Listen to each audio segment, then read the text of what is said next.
ಎಲ್ಲರಿಗೂ ಮತ್ತೊಮ್ಮೆ ಕನ್ನಡ ತರಗತಿಗೆ ಸ್ವಾಗತವನ್ನು ಕೋರುತ್ತಾ, ಆತ್ಮೀಯ ವಿದ್ಯಾರ್ಥಿಗಳೇ, ನಾವು ಕನ್ನಡ ವ್ಯಾಕರಣವನ್ನ ಅಭ್ಯಾಸ ಮಾಡ್ತಾ ಇದ್ದೀವಿ. ಅದರಲ್ಲಿ ಛಂದಸ್ಸನ್ನ ನೋಡ್ತಾ ಇದ್ದೀವಿ. ಈಗಾಗಲೇ ನಾವು ನೋಡಿದ್ದೀವಿ ಛಂದಸ್ಸಿನಲ್ಲಿ 3 ಪ್ರಕಾರಗಳು: ಪ್ರಾಸ, ಯತಿ ಮತ್ತು ಗಣ. ಈಗ ಕಳೆದ ಅವಧಿಯಲ್ಲಿ ನಾವು ಛಂದಸ್ಸಿನ ಮೊದಲ ಪ್ರಕಾರವಾದಂತಹ ಪ್ರಾಸದ ಬಗ್ಗೆ ಅಭ್ಯಾಸ ಮಾಡ್ತಾ ಇದ್ವಿ. ಪ್ರಾಸದ 3 ಪ್ರಕಾರಗಳನ್ನ ನಾವು ನೋಡಿದ್ವಿ. ಯಾವುವು ಅಂದ್ರೆ ಆದಿಪ್ರಾಸ, ಮಧ್ಯಪ್ರಾಸ ಮತ್ತು ಅಂತ್ಯಪ್ರಾಸ ಎನ್ನುವಂತ 3 ಪ್ರಾಸಗಳನ್ನು ನಾವು ಕಳೆದ ಅವಧಿಯಲ್ಲಿ ಅಭ್ಯಾಸ ಮಾಡಿದ್ದೇವೆ. ಇದರ ಜೊತೆಗೆ ನಿಮಗೆ ಮತ್ತೊಂದು ಅಂಶ ಗೊತ್ತಿರಲಿ, ಏನಂದ್ರೆ ಪ್ರಾಸಗಳನ್ನು ನಾವು 3 ಪ್ರಕಾರಗಳಲ್ಲಿ ವಿಂಗಡಣೆ ಮಾಡ್ತೀವಿ: ಆದಿಪ್ರಾಸ, ಮಧ್ಯಪ್ರಾಸ, ಅಂತ್ಯಪ್ರಾಸ.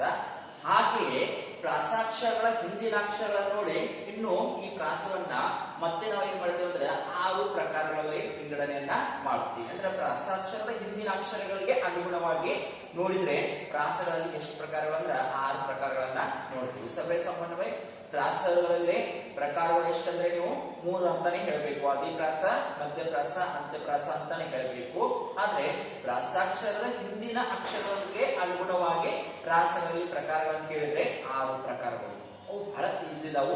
ಅವು ಯಾವಂದ್ರ ಒಂದೊಂದಾಗಿ ನಾವು ನೋಡ್ತಾ ಹೋಗ್ಕೊಂಡ್ರೆ, ಮೊದಲನೇದಾಗಿ ಅದರಲ್ಲಿ ಸಿಂಹ ಪ್ರಾಸ,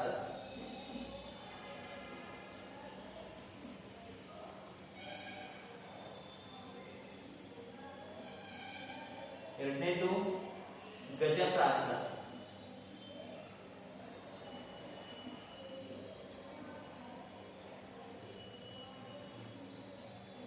ಮೂರನೇದು ಋಷಭ ಪ್ರಾಸ,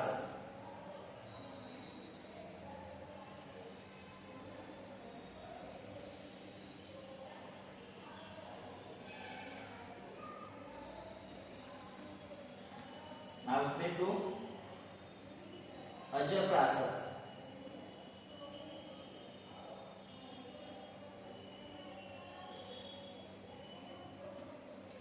ಐದನೇದು ಶರಭಪ್ರಾಸ,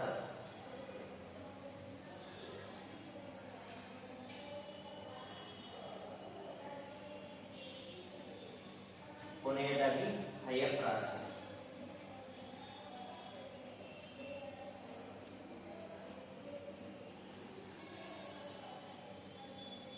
ಇವಿಷ್ಟು ಪ್ರಾಸದಲ್ಲಿ ಪ್ರಕಾರಗಳನ್ನು ನಾವು ನೋಡ್ತೀವಿ: ಸಿಂಹಪ್ರಾಸ, ಗಜಪ್ರಾಸ, ಋಷಭಪ್ರಾಸ, ಅಜಪ್ರಾಸ, ಶರಭಪ್ರಾಸ ಮತ್ತು ಹಯಪ್ರಾಸಗಳನ್ನ ನಾವು ಏನ್ ಮಾಡ್ತೀವಿ ನೋಡ್ತೀವಿ.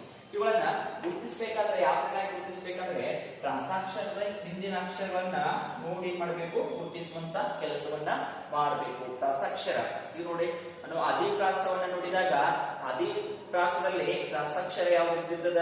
ಪ್ರತಿಯೊಂದು ಸಾಲಿನ 2ನೇ ಅಕ್ಷರ ಏನಾಗಿರ್ತದ? ಪ್ರಾಸಾಕ್ಷರ ಆಗಿರ್ತದ. ಈಗ ನಾವು ನೋಡಿದೀವಿ ಆದಿಪ್ರಾಸದಲ್ಲಿ ಏನಾಗಿರ್ತದ? ಪ್ರತಿಯೊಂದು ಸಾಲಿನ 2ನೇ ಅಕ್ಷರ ವ್ಯಂಜನಾಕ್ಷರ ಎಲ್ಲಾ ಸಾಲಲ್ಲಿ ಒಂದೇ ಇದ್ದಿರ್ತದೆ. ಅದನ್ನೇ ನಾವೇನಂತ ಕರಿತೀವಿ? ಪ್ರಾಸಾಕ್ಷರ ಅಂತ ಕರಿತೀವಿ.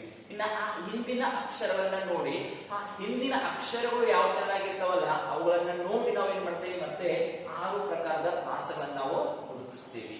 ಅವಾಗ ಈಗಾಗಲೇ ನೋಡಿದ ಪ್ರಕಾರವಾಗಿ ಆದಿಪ್ರಾಸದಲ್ಲಿ 2ನೇ ಅಕ್ಷರ ವ್ಯಂಜನಾಕ್ಷರ ಎಲ್ಲಾ ಸಾಲಲ್ಲಿ ಒಂದೇ ಪ್ರಕಾರವಾಗಿ ಇದ್ದಿರ್ತದ. ಅವುಗಳ ಹಿಂದಿನ ಅಕ್ಷರವನ್ನ ನೋಡಬೇಕು. ಅವಾಗ ಪ್ರಾಸಾಕ್ಷರದ ಹಿಂದಿನ ಅಕ್ಷರ ಹೃಸ್ವ ಸ್ವರದಿಂದ ಕೂಡಿದಿರೋದನ್ನ ನಾವು ಯಾವ ಪ್ರಾಸ ಅಂತ ಕರಿಬೇಕು? ಸಿಂಹ ಪ್ರಾಸ ಅಂತ ಕರಿಬೇಕು. ಹೃಸ್ವ ಸ್ವರ ಇದ್ದಿರ್ತದ.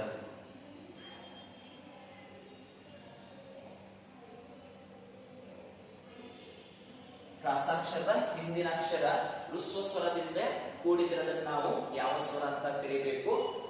ಸಿಂಹ ಪ್ರಾಸ ಅಂತ ಕರಿಬೇಕು, ಸಿಂಹ ಪ್ರಾಸ ಅಂತ ಕರಿಬೇಕು. ಈಗ ಉದಾಹರಣೆಗೆ ನೋಡೋಣ್ರಿ, ನವರತ್ನ ಎನ್ನುವಂತ ಒಂದು ಉದಾಹರಣೆ ನೋಡೋಣ್ರಿ.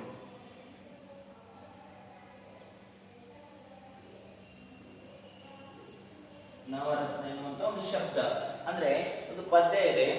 ಆ ಪದ್ಯದ ಮೊದಲನೇ ಸಾಲಿನಲ್ಲಿ ನವರತ್ನ ಎನ್ನುವಂತಹ ಶಬ್ದ ಬಂದಿದೆ ಅಂತ ತಿಳಿದುಕೊಳ್ಳೋಣ. ಈಗ 2ನೇ ಸಾಲಿನಲ್ಲೂ ಇಲ್ಲಿ ಯಾವ ಅಕ್ಷರ ಪ್ರಾಸಾಕ್ಷರದ ವ ಎನ್ನುವುದು ಪ್ರಾಸಾಕ್ಷರ ಇದೆ ಅಂತ ನಾವು ತಿಳ್ಕೊಬೇಕು. ಆದಿ ಪ್ರಾಸದಿಂದ ಕೂಡಿದೆ ಅಂತ ತಿಳ್ಕೋಣ.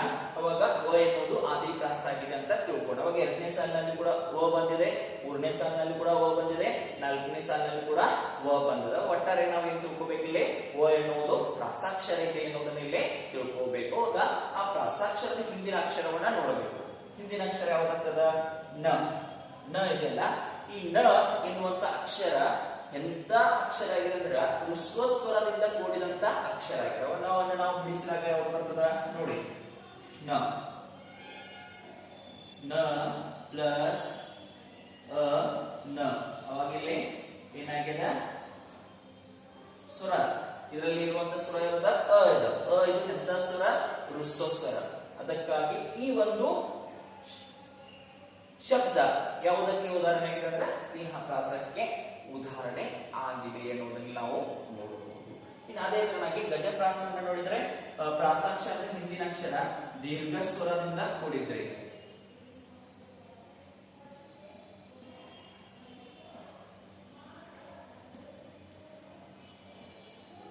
ದೀರ್ಘ ಸ್ವರದಿಂದ ಕೂಡಿದ್ರೆ ಅದು ಯಾವ ಪ್ರಾಸ ಆಗ್ತದ?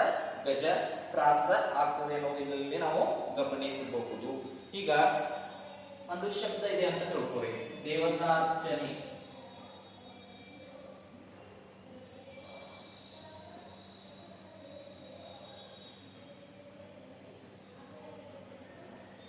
ದೇವತಾರ್ಚನೆ. ಅವಾಗ ನೀವು ನೋಡಬಹುದು ವ ಏನಾಗಿದೆ? ಪ್ರಾಸಾಕ್ಷರ ಇದೆ ಅಂತ ತಿಳ್ಕೊಂಡ್ರಿ. ಅವಾಗ ಪ್ರಾಸಾಕ್ಷರದ ಹಿಂದಿನ ಅಕ್ಷರ ಯಾವುದಿದೆ? ದೇ ಅನ್ನೋದಿದೆ. ಅವಾಗ ದೇ ಎನ್ನುವುದು ಯಾವ ತರನಾಗಿ ರಚನೆ ಆಗಿದೆ ಅನ್ನೋದನ್ನ ನಾವು ನೋಡ್ರಿ ದ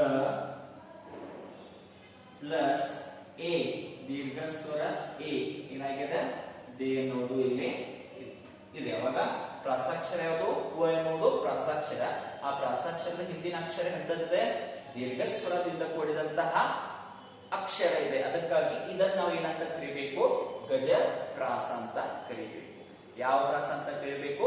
ಗಜ ಪ್ರಾಸ ಅಂತ ಕರಿಬೇಕು. ಇನ್ನ ವೃಷಭ ಪ್ರಾಸಕ್ಕೆ ಬಂದ್ರೆ ಅನುಸ್ವರ ಇದ್ದಿರ್ತದ.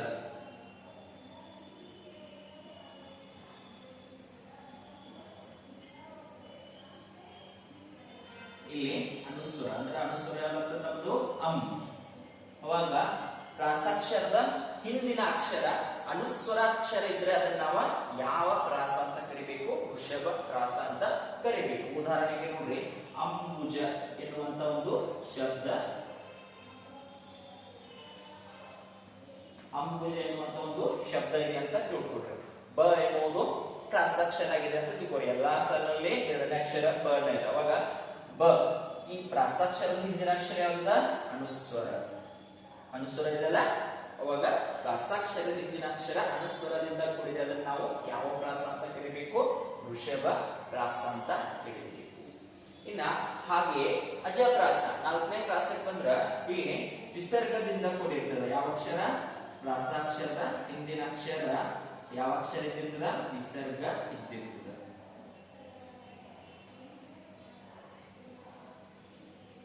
ಇದನ್ನೇ ನಾವು ಏನಂತ ಕರಿಬೇಕು?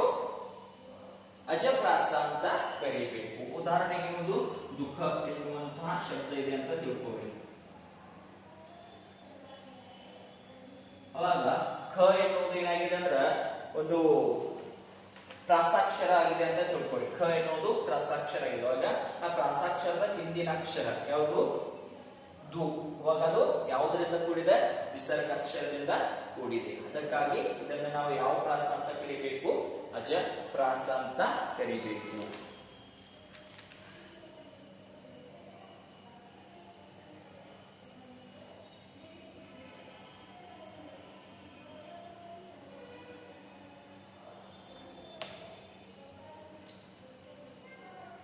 ನೋಡಿ, ಇನ್ನ ಶರಭ ಪ್ರಾಸ.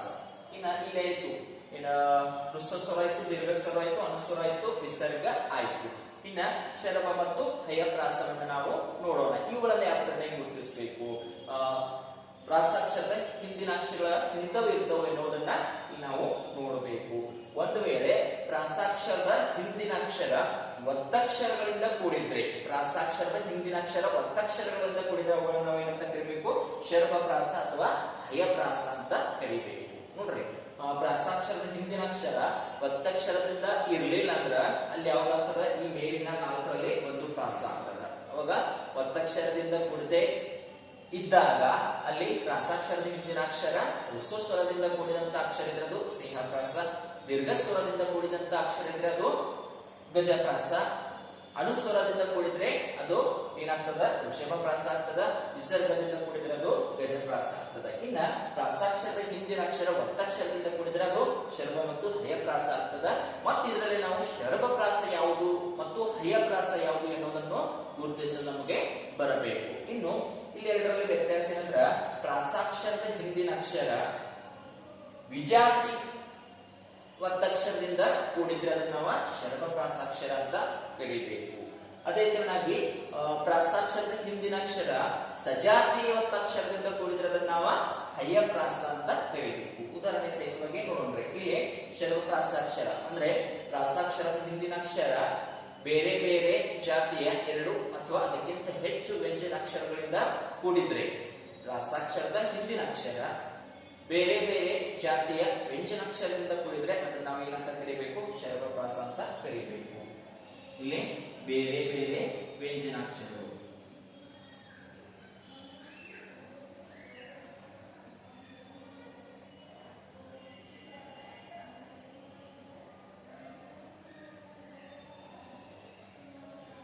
ಉದಾಹರಣೆಗೆ ನೋಡಿ,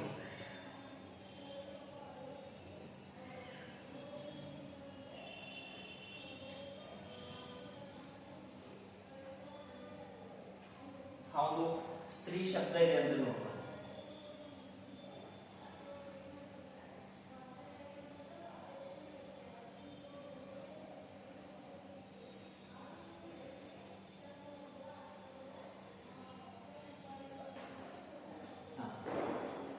ಸ್ತ್ರೀ ಲೋಳ ಎನ್ನುವಂತ ಒಂದು ಶಬ್ದ ಇದೆ ಅಂತ ತಿಳ್ಕೊರಿ. ಅವಾಗ ಪ್ರಾಸಾಕ್ಷರ ಇದೆ ಅಂತ ತಿಳ್ಕೊರಿ. ಅವಾಗ ಅದರ ಹಿಂದಿನ ಅಕ್ಷರ ಏನಾಗಿದೆ ಅಂದ್ರೆ ಸ್ತ್ರೀ. ಇಲ್ಲಿ ಏನಾಗಿದೆ? ಬೇರೆ ಬೇರೆ ವ್ಯಂಜನಾಕ್ಷರಗಳಿಂದ ಕೂಡಿದೆ. ಇಲ್ಲಿ ನಾವು ನೋಡಿದಾಗ ಸ ಬರ್ತದ, ರ ಬರ್ತದ ಮತ್ತು ತ ಬರ್ತದ, ಪ್ಲಸ್ ಏನ್ ಬರ್ತದ? ಇ. ಸ್ತ್ರೀ ಆಗ್ತದೆ. ಅವಾಗ ಇಲ್ಲಿ ಬೇರೆ ಬೇರೆ ವ್ಯಂಜನಾಕ್ಷರ ಇರೋದನ್ನು ನಾವು ನೋಡಬಹುದು. ಪ್ರಾಸಾಕ್ಷರದ ಹಿಂದೆ ಬೇರೆ ಬೇರೆ ವ್ಯಂಜನಾಕ್ಷರಗಳಿಂದ ಕೂಡಿದಂತ ಒಂದು ಅಕ್ಷರ ಇದ್ರೆ ಅದನ್ನ ನಾವು ಏನಂತ ಕರಿಬೇಕು? ವಿಜಾತಿ ಅಕ್ಷರದಿಂದ ಕೂಡಿದಂತ ಒಂದು ಅಕ್ಷರ ಇದ್ರೆ ಅದನ್ನ ನಾವು ಏನಂತ ಕರಿಬೇಕು? ಶರ್ಭಪ್ರಾಸ ಅಂತ ಕರಿಬೇಕು. ಇನ್ನು ಒಂದೇ ಬಗೆಯ ವ್ಯಂಜನಾಕ್ಷರ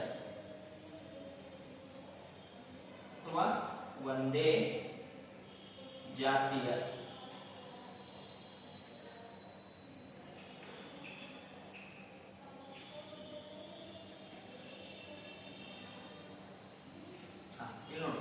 ಇದು ಬರೋದು ವಿರಳ, ಇದು ಕೂಡ ನಾವು ನೋಡಬಹುದು. ಈಗ ಒಂದು ರಕ್ಕಸ ಎನ್ನುವಂತ ಶಬ್ದ ಇದೆ ಅಂತ ತಿಳ್ಕೊಳ್ಳಿ.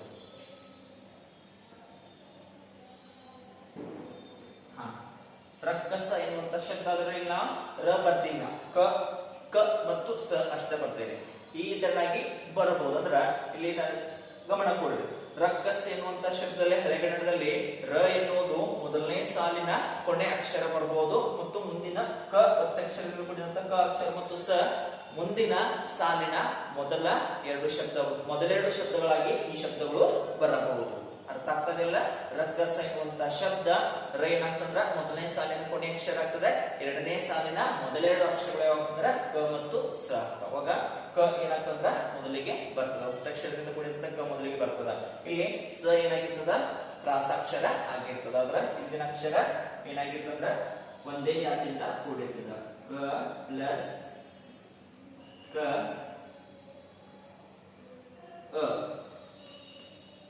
ಕ.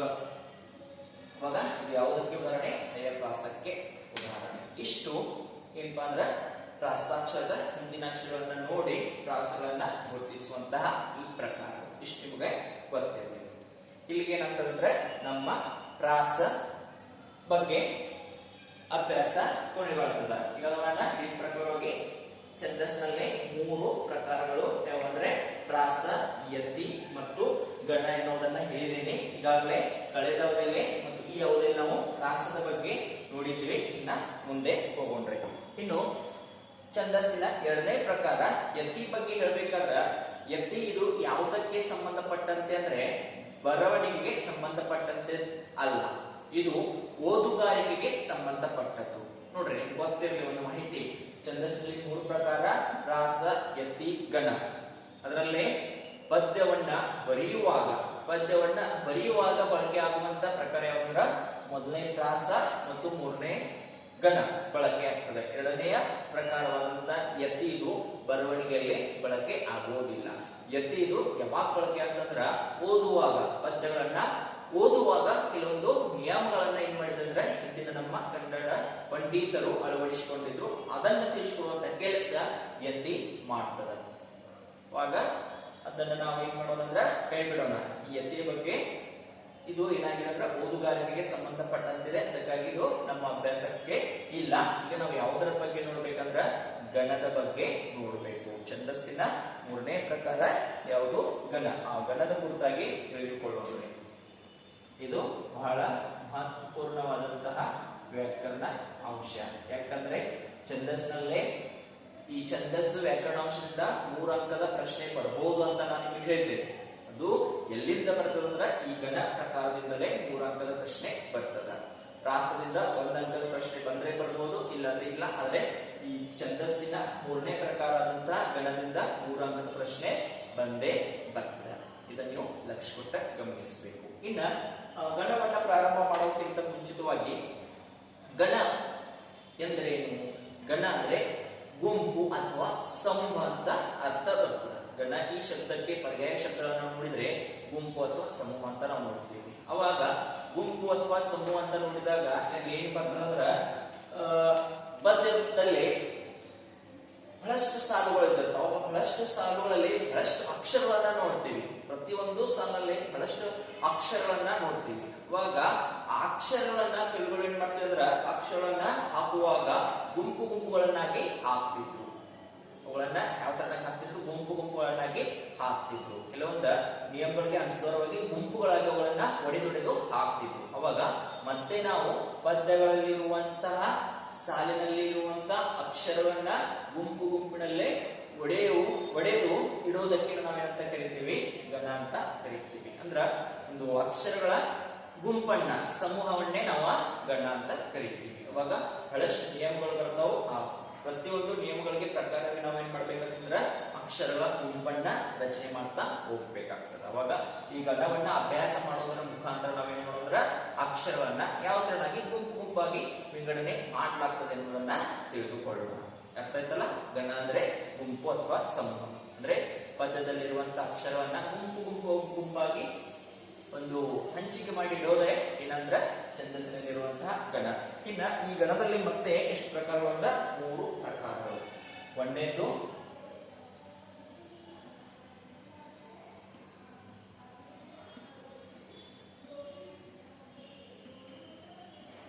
ಪ್ರಕಾರಗಳು. ಒಂದನೇದು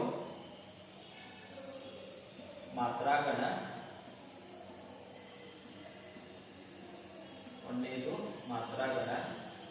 ಎರಡನೇದು ಅಕ್ಷರಗಣ,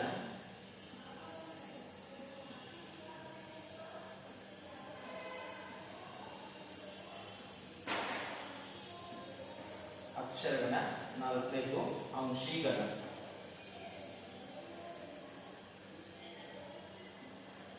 ಈ 3 ಪ್ರಕಾರದ ಗಣಗಳನ್ನು ನಾವು ನೋಡ್ತೀವಿ. ಮಾತ್ರಾಗಣ, ಅಕ್ಷರಗಣ, ಅಕ್ಷರ ಗಣ ಮತ್ತು ಅಂಶೀಗಣ. ಈ 3 ಪ್ರಕಾರದ ಗಣಗಳನ್ನು ನಾವು ನೋಡ್ತೀವಿ. ಇವಾಗ ಒಂದೊಂದಾಗಿ ಇವುಗಳನ್ನ ನೋಡ್ತಾ ಹೋಗೋಣ್ರೆ. ಮೊದಲನೇದಾಗಿ ಮಾತ್ರಾಗಣದ ಬಗ್ಗೆ ನೋಡೋಣ್ರಿ. ಮೊದಲನೇದು ಮಾತ್ರಾಗಣ.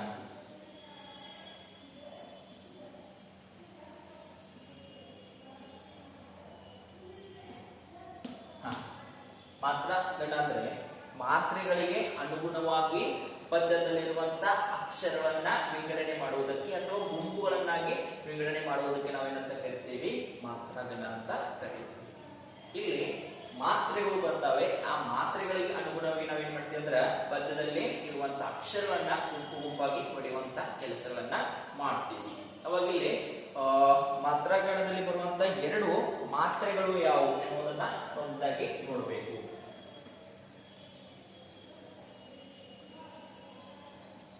ಮಾತ್ರೆಗಳಿಗೆ ಅನುಗುಣವಾಗಿ ನಾವು ಏನ್ ಮಾಡ್ತೀವಿ, ಅಕ್ಷರವನ್ನ ಗುಂಪು ಗುಂಪುಗಳಾಗಿ ಇಡ್ತೀವಲ್ಲ ಅಲ್ಲ. ಹಾಗಾದ್ರೆ ಇಲ್ಲಿ ಬರುವಂತ ಮಾತ್ರೆಗಳು ಅಂದ್ರೆ ಎರಡು ಮಾತ್ರೆಗಳು ಯಾವಂದ್ರೆ ಒಂದನೇದ್ದು ಲಘು ಮಾತ್ರೆ, ಎರಡನೇದ್ದು ಗುರು. ಎರಡು ಮಾತ್ರೆಗಳು ಬರುತ್ತವೆ ಎನ್ನುವುದು ನಿಮ್ಮ ಗಮನದಲ್ಲಿ ಇರಲಿ. ಇನ್ನ ಈ ಲಘು ಮಾತ್ರೆಯ ಚಿಹ್ನೆ ಯಾವುದಂದ್ರೆ ಇಂಗ್ಲಿಷ್ ವರ್ಣಮಾಲೆಯ ಯು ಅಕ್ಷರ. ಗುರು ಈ ಒಂದು ಮಾತ್ರೆಯ ಚಿಹ್ನೆ ಯಾವುದಂದ್ರೆ ಮೈನಸ್. ಗಣಿತದಲ್ಲಿ ಮೈನಸ್ ಚಿಹ್ನೆ ಬಳಕೆ ಆಗ್ತದಲ್ಲ, ಅದು ಏನಂತಂದ್ರೆ ಗುರು ಮಾತ್ರೆಯ ಚಿಹ್ನೆ ಆಗ್ತದ. ಇದಿಷ್ಟು ನಿಮಗೆ ಗೊತ್ತಿರಲಿ. ಏನಂದ್ರೆ ಮಾತ್ರಾಗಣದಲ್ಲಿ ಬರುವಂತ ಎರಡು ಮಾತ್ರೆಗಳು ಯಾವಂದ್ರೆ ಒಂದು ಲಘು ಮತ್ತೊಂದು ಗುರು. ಲಘು ಮಾತ್ರೆಯ ಚಿಹ್ನೆ ಯಾವುದು, ಇಂಗ್ಲಿಷ್ ವರ್ಣಮಾಲೆಯ ಯು. ಗುರು ಮಾತ್ರೆಯ ಚಿಹ್ನೆ ಯಾವುದು, ಮೈನಸ್ ಚಿಹ್ನೆ ಅನ್ನೋದನ್ನ ನಾವು ನೋಡಬಹುದು. ಇನ್ನು ಮತ್ತೊಂದು ನೀವು ಗಮನಿಸಬೇಕು, ಇಲ್ಲಿ ಯು ಅಥವಾ ಲಘು ಅಂದ್ರೆ ಒಂದು ಅನ್ನೋದು ಸೂಚಿಸ್ತದ, ಗುರು ಅಂದ್ರೆ ಎರಡು ಅಂತ ಸೂಚಿಸ್ತದ.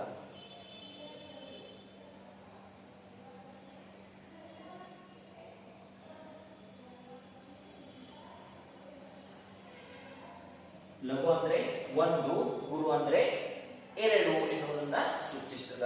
ಏನ್ ಸರ್ ಇದು ಒಂದು ಎರಡು ಎನ್ನುವುದನ್ನ ನೀವು ಕೇಳಬಹುದು. ಒಂದು ಎರಡು ಅಂದ್ರೆ ನೋಡ್ರಿ, ನಾವು ಲಘು ಮಾತ್ರೆಯನ್ನ ವಿಶೇಷವಾಗಿ ಎಲ್ಲಿ ಬಳಕೆ ಮಾಡ್ತೇವೆ ಅಂದ್ರೆ ಏಕ ಮಾತ್ರ ಕಾಲದಲ್ಲಿ ಉಚ್ಚಾರ ಮಾಡುವಂತ ಅಕ್ಷರಗಳಿಗೆ ನಾವೇನ್ ಮಾಡ್ತೀವಿ, ಲಘುವನ್ನ ಉಚ್ಚಾರ ಬಳಕೆ ಮಾಡ್ತೀವಿ. ಅದರಲ್ಲಿ ಒಂದೇ ಇದ್ದಿರ್ತದ ಉಸಿರು.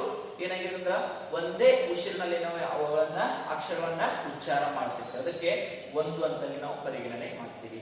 ಇಲ್ಲಿ ಗುರು ಮಾತ್ರೆ ವಿಶೇಷವಾಗಿ ಎಲ್ಲಿ ಬಳಕೆ ಆಗ್ತದಂದ್ರ ದೀರ್ಘ ಮಾತ್ರ ಕಾಲದಲ್ಲಿ ಬಳಕೆ ಆಗುವಂತ ಉಚ್ಚಾರ ಆಗುವಂತ ಅಕ್ಷರಗಳಿಗೆ ಏನಂತ ಗುರು ಮಾತ್ರೆ ಬಳಕೆ ಆಗ್ತದ.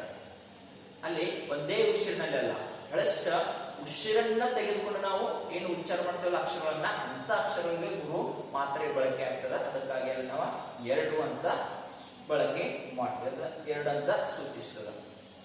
ಇದು ಮಾತ್ರೆಗಳ ಪ್ರಕಾರ. ಒಂದು ಪ್ರಶ್ನೆ ಕೇಳಬಹುದು, ಮಾತ್ರೆಗಳ ಪ್ರಕಾರಗಳು ಎಷ್ಟು ಯಾವುವು? ಎರಡು ಪ್ರಕಾರಗಳು, ಒಂದು ಲಘು ಮತ್ತೊಂದು ಗುರು. ಇದು ಮಾತ್ರೆಗಳ ಪ್ರಕಾರಗಳು, ಗಮನವಿಟ್ಟ ಕೇಳಿ. ಇನ್ನ ಮಾತ್ರಾಗಣದ ಪ್ರಕಾರಗಳನ್ನು ನಿಮಗ ಕೇಳಬಹುದು. ಮಾತ್ರಾಗಣದ ಪ್ರಕಾರಗಳು ಯಾವಂದ್ರ ಮೂರು ಪ್ರಕಾರಗಳು. ಅವಂದ್ರ ಒಂದನೇದು ಮೂರು ಮಾತ್ರೆಗಣ,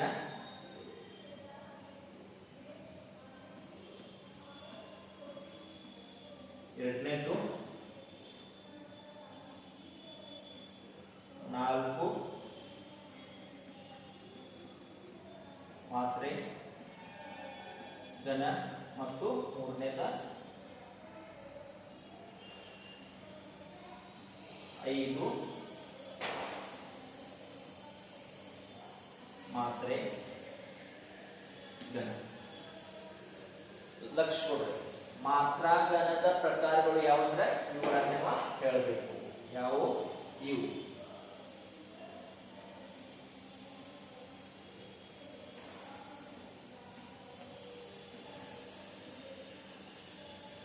ಮೂರು ಮಾತ್ರಾಗಣ, ನಾಲ್ಕು ಮಾತ್ರಾಗಣ ಮತ್ತು 5 ಮಾತ್ರಾಗಣ. ಇನ್ನ ಮಾತ್ರಾಗಣದಲ್ಲಿ ಬರುವಂತ ಮಾತ್ರೆಗಳ ಪ್ರಕಾರ ಯಾವಂದ್ರೆ ಲಘು ಮಾತ್ರೆ ಮತ್ತು ಗುರು ಮಾತ್ರೆ ಅನ್ನೋದನ್ನ ಇಲ್ಲಿ ನೀವು ಸ್ಪಷ್ಟವಾಗಿ ಕೇಳುವಂತ ಕೆಲಸವನ್ನ ಮಾಡಬೇಕು. ಇಷ್ಟು ಗೊತ್ತಾಯ್ತಲ್ಲ. ಮಾತ್ರಾಗಣದ ಪ್ರಕಾರಗಳು ಮೂರು, ಅಲ್ಲಿ ಬರುವಂತ ಮಾತ್ರೆಗಳು ಎಷ್ಟು, ಎರಡನ್ನ ನೀವು ನೆನಪಿನಲ್ಲಿ ಇಟ್ಕೋಬೇಕು.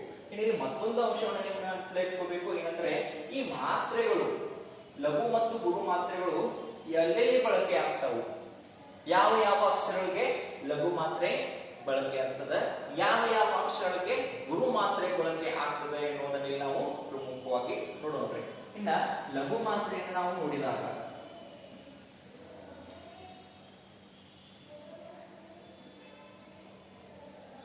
ಲಘು ಮಾತ್ರೆ ಯಾವಾಗ ಬಳಕೆ ಆಗ್ತಂದ್ರ ಕೆಳಗೆ ನೋಡ್ರಿ.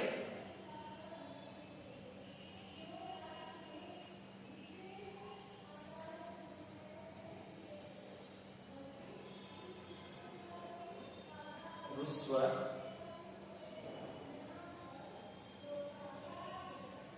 ಸ್ವರ ಅಥವಾ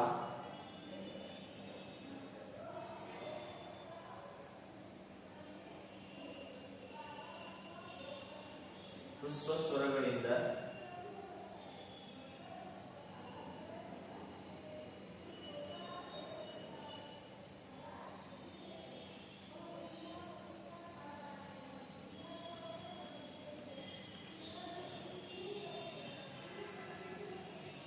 ಕೂಡಿದ ಅಕ್ಷರಗಳಿಗೆ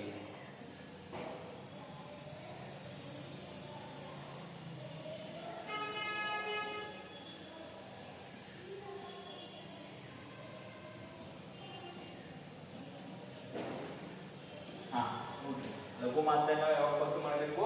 ಹೃಸ್ವಸ್ವರ ಇದ್ದಾಗ ಅಥವಾ ಹೃಸ್ವಸ್ವರಗಳಿಂದ ಕೂಡಿದಂತ ಅಕ್ಷರಗಳು ಇದ್ರೆ ಅಲ್ಲಿ ನಾವೇನ್ ಮಾಡಬೇಕು? ಲಘು ಮಾತ್ರೆಯನ್ನ ಬಳಕೆ ಮಾಡಬೇಕು. ಇನ್ನು ಗುರು ಮಾತ್ರೆ.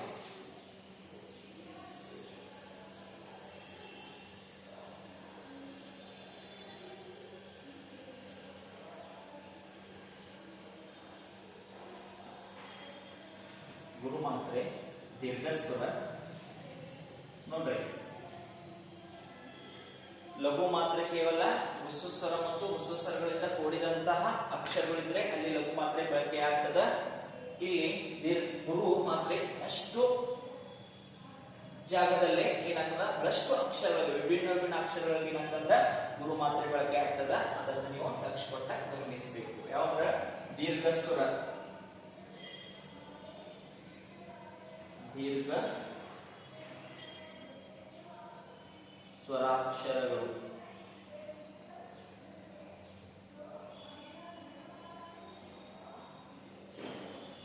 ದೀರ್ಘ ಸ್ವರ ಇದ್ರೆ ಅಥವಾ ದೀರ್ಘ ಸ್ವರದಿಂದ ಕೂಡಿದಂತ ಅಕ್ಷರ ಇದ್ರೆ ಅಲ್ಲಿ ಕೂಡ ಏನಾಗ್ತದ ಗುರು ಮಾತ್ರೆ ಬಳಕೆ ಆಗ್ತದ. ಅದರ ಜೊತೆಗೆ ಅನುಸ್ವರ ಮತ್ತು ವಿಸರ್ಗ ಇದ್ರೆ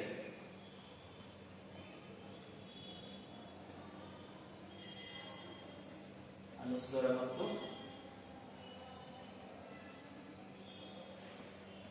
ವಿಸರ್ಗ ಅಲ್ಲಿ ಕೂಡ ಏನಾಗ್ತದ ಗುರು ಮಾತ್ರೆ ಬಳಕೆ ಆಗ್ತದ. ನೆಕ್ಸ್ಟ್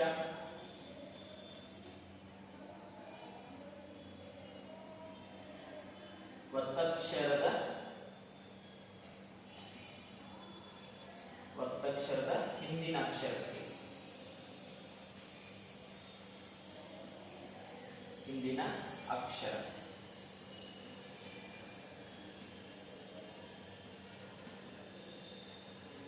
ಅದೇ ತರನಾಗಿ ವ್ಯಂಜನ ಅಕ್ಷರ.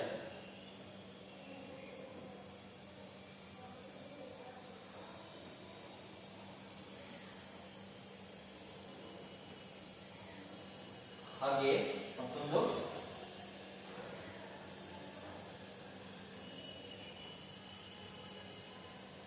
ಷಟ್ಪದಿಯ ಮೂರನೇ ಮತ್ತು ಆರನೇ ಸಾಲಿನ ಕೊನೆಯ ಅಕ್ಷರ ಅಲ್ಲಿ ಕೂಡ ಯಾವುದು ಬಳಕೆ ಆಗ್ತದ? ಗುರುವೇ ಬಳಕೆ ಆಗ್ತದೆ.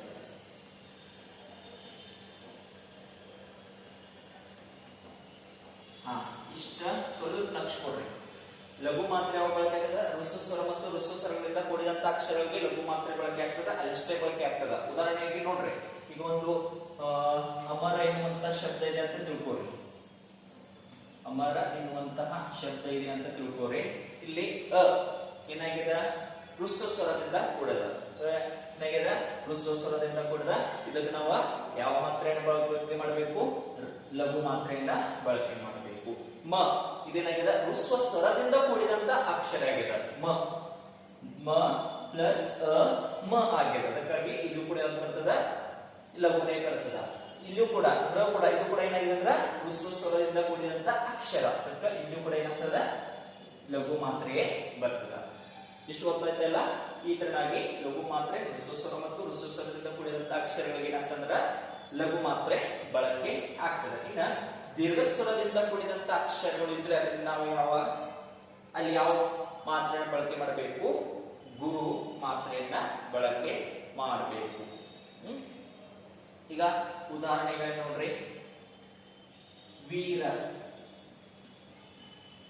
ವೀರ ಎನ್ನುವಂತ ಅಕ್ಷರ ಇದೆ. ಇಲ್ಲಿ ವೀರ ವಿ ನೋಡ್ರಿ, ಇಲ್ಲಿ ಏನಿದೆ ಅಂದ್ರೆ ವ ಪ್ಲಸ್ ಇ ಏನಾಗಿದೆ ಇ ದೀರ್ಘಸ್ವರ ಇದೆ. ದೀರ್ಘಸ್ವರದಿಂದ ಕೂಡಿದಂತ ಅಕ್ಷರ ಇದೆ.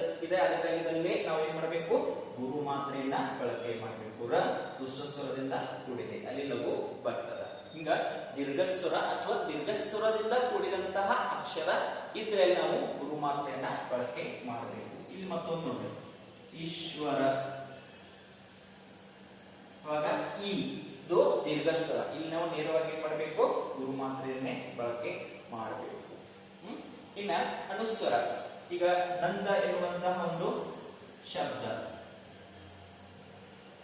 ಇಲ್ಲಿ ಅನುಸ್ವರ ಇದೆ. ಇದು ಕೂಡ ಯಾವ್ದು ಮಾಡಬೇಕು, ಗುರು ಮಾತ್ರೆಯೇ ಬಳಕೆ ಮಾಡಬೇಕು. ಜೊತೆಗೆ ವಿಸರ್ಗ, ದುಃಖ ಎನ್ನುವಂತಹ ಶಬ್ದ ಇದೆ ಅಂತ ತಿಳ್ಕೊಳ್ಳಿ, ದುಃಖ ಇಲ್ಲಿಯೂ ಕೂಡ ಗುರು ಮಾತ್ರೆಯನ್ನೇ ಬಳಕೆ ಮಾಡಬೇಕು. ಮತ್ತೊಂದಿಲ್ಲಿ ಕ ದ ಕ ಲಘು ಬರ್ತದ, ಅದರಲ್ಲಿ ಅನುಸ್ವರ ಮತ್ತು ವಿಸರ್ಗದಿಂದ ಕೂಡಿದಂತ ಅಕ್ಷರಕ್ಕೆ ಗುರು ಮಾತ್ರೆ ಬಳಕೆ ಆಗಬೇಕು.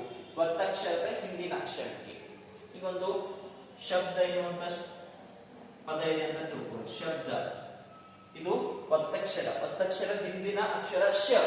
ಶ ಇದು ಸ್ವಸ್ವರದಿಂದ ಕೂಡಿದಂತ ಅಕ್ಷರ ಇದೆ. ಆದ್ರೂ ಕೂಡ ಮುಂದೆ ಒತ್ತಕ್ಷರ ಇರೋದ್ರಿಂದ ಇದನ್ನು ಕೂಡ ನಾವಲ್ಲಿ ಗುರು ಮಾತ್ರೆಯಲ್ಲೇ ಬಳಕೆ ಮಾಡಬೇಕು. ಇಲ್ಲಿ ಕೂಡ ಯಾವ ಬರ್ತದ, ಗುರು ಬರ್ತದ.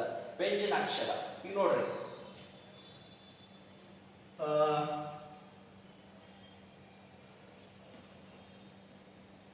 ನಾಡಿನೋಳ್ ಇರುವಂತ ಒಂದು ಶಬ್ದ ಇದೆ ಅಂತ ತಿಳ್ಕೊಳ್ಳಿ. ನಾಡಿನೋಳ್ ಇದು ಳ ನೋಡ್ರಿ, ಈ ತರನಾಗಿತ್ತಂದ್ರೆ ಅದಕ್ಕೆ ನಾವು ಸಹಜ ವ್ಯಂಜನಾಕ್ಷರದಿಂದ ಕೂಡಿದಂತ ಅಕ್ಷರ ಅಂತ ಕರಿಬೇಕು. ಅವಾಗ ಈ ತರನಾಗಿ ವ್ಯಂಜನಾಕ್ಷರದಿಂದ ಕೂಡಿದಂತ ಅಕ್ಷರ ಇದನ್ನು ನಾವು ಏನ್ ಮಾಡಬೇಕು, ಅದರ ಹಿಂದಿನ ಅಕ್ಷರವನ್ನ ಕೂಡಿಸಿ ಎರಡನ್ನ ಸೇರಿಸಿ ಮಾಡಬೇಕು, ಒಂದೇ ಗುರು ಅಂತ ಬಳಕೆ ಮಾಡಬೇಕು. ನಾನು ವ್ಯಂಜನಾಕ್ಷರ ಅಂತ ಹಾಕಿದ್ದೇನೆ.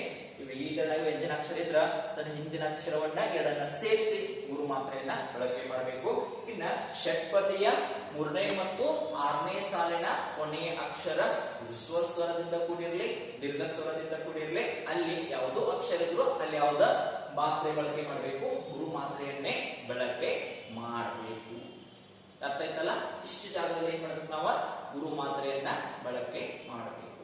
ಇಷ್ಟು ಮಾತ್ರೆಗಳ ಬಳಕೆಯ ಬಗ್ಗೆ ಆಯ್ತು. ನೋಡ್ರಿ, ಮಾತ್ರಾಗಳಲ್ಲಿ ಪ್ರಕಾರ ಮೂರು ಮಾತ್ರಾಗಣ, 4 ಮಾತ್ರಾಗಣ, 5 ಮಾತ್ರಾಗಣ. ಈ ಮಾತ್ರಾಗಣದಲ್ಲಿ ಬರುವಂತ ಮಾತ್ರೆಗಳ ಪ್ರಕಾರಗಳು 2: ಲಘು, ಗುರು. ಲಘುದ ಇವ, ಗುರುದು ಮೈನಸ್. ಈಗ ಲಘು ಮಾತ್ರೆ ಯಾವಾಗ ಬಳಕೆ ಮಾಡಬೇಕು, ಗುರು ಮಾತ್ರೆ ಯಾವಾಗ ಬಳಕೆ ಮಾಡಬೇಕು ನಿಮ್ಗ ಗೊತ್ತಾಯ್ತು. ಇನ್ನ ಇವುಗಳ ಆಧಾರವಾಗಿ ನಾವು ಏನ್ ಮಾಡೋದ್ರ, ಮಾತ್ರಾಗಣದಲ್ಲಿ ಬರುವಂತಹ ಪದ್ಯಗಳನ್ನ ನೋಡೋಣ. ಪದ್ಯಗಳಲ್ಲಿರುವಂತಹ ಅಕ್ಷರಗಳನ್ನ ಗುಂಪಾಗಿ ಹೊಡೆಯುವಂತ ಕೆಲಸವನ್ನ ಮಾಡೋಣ. ಅವಾಗ ಇಲ್ಲಿ ಬರುವಂತ ಮಾತ್ರಾಗಣದಲ್ಲಿ ಬರುವಂತ ಪದ್ಯ ಪ್ರಕಾರಗಳಂದ್ರ ಗಂಧ ಪದ್ಯ, ಷಟ್ಪದಿ, ರಗಳೆ ಪದ್ಯ. ಈ ಮಾತ್ರಾಗಳಿಗೆ ಲಘು,